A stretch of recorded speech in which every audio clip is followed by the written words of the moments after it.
I'm Ellie. I'm Martin. And today we've come to visit Inveravon Church and the Pictish Stones. What a tranquil setting. We hope you enjoy. Please do. There has been a church here in Inveravon since the 12th century. However, the presence of the Pictish stones which were found on this site suggests that there may have been a settlement here since as early as the 600s. This church was built in 1806 and incorporates some of the fabric of the church that previously stood here in 1568. The churchyard is listed and hosts a fine mausoleum which was built in 1829. Interred here are the members of the Macpherson Grant family who lived in the nearby Ballindallack Castle.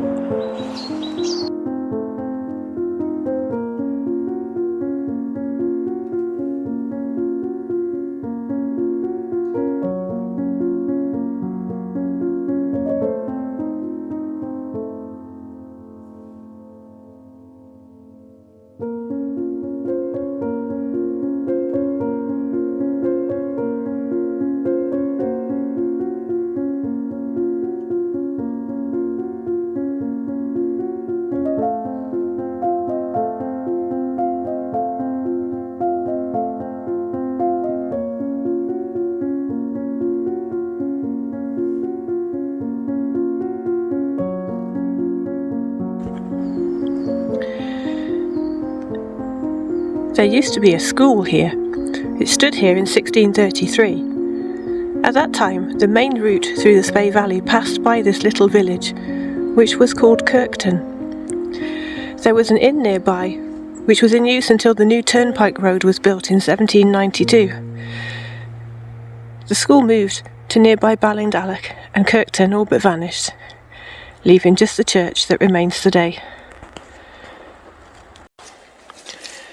The church is a rendered rectangular building with a simple belfry.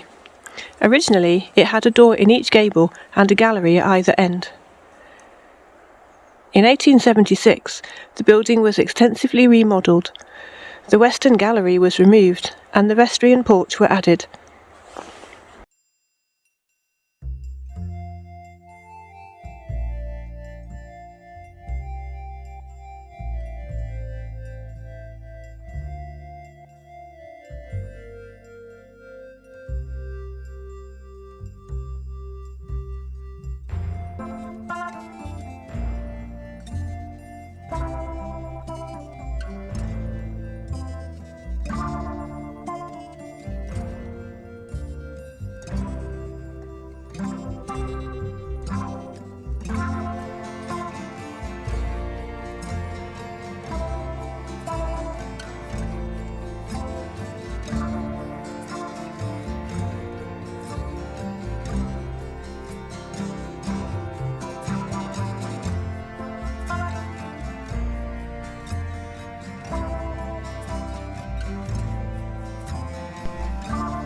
This is an example of a Hill organ.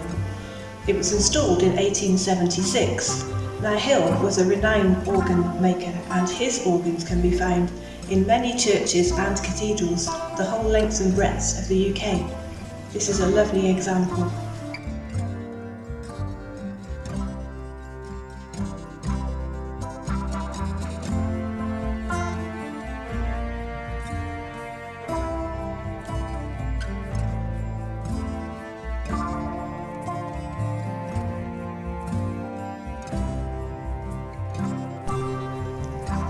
These stained glass windows are just beautiful.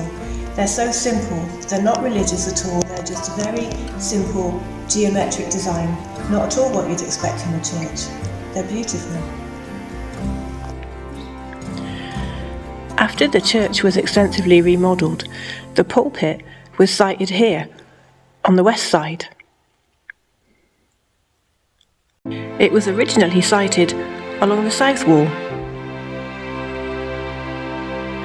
That's very interesting because normally in a church you would expect the pulpit to be here, along the east wall.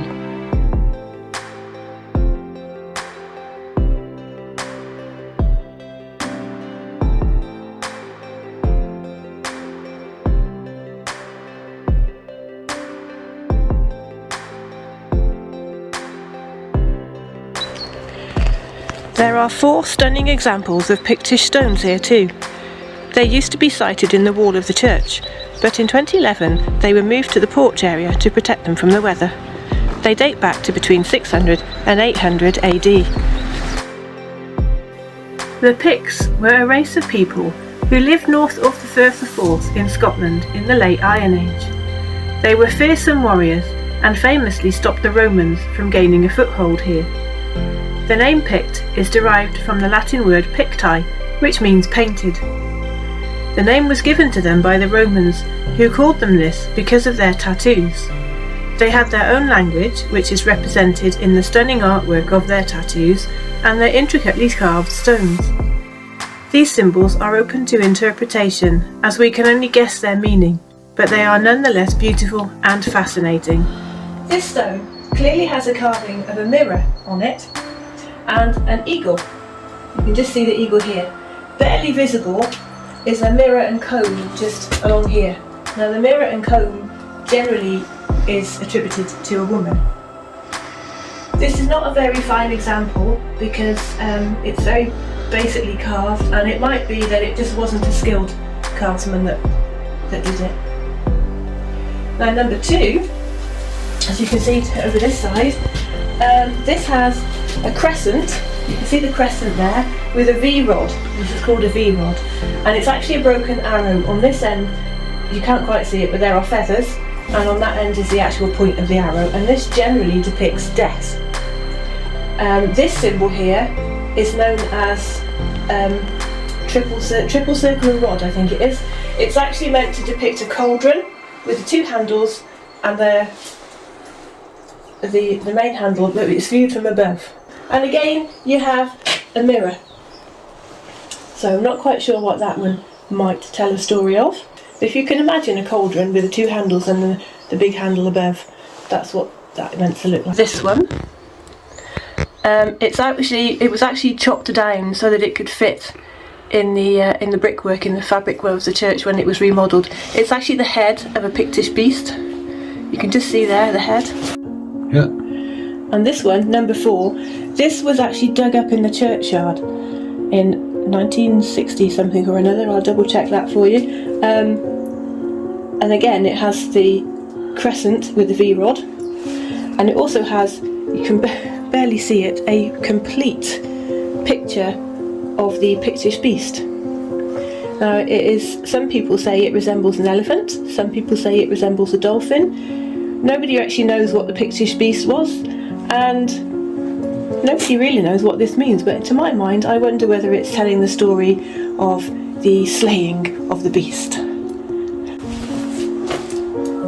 Finished? Yeah.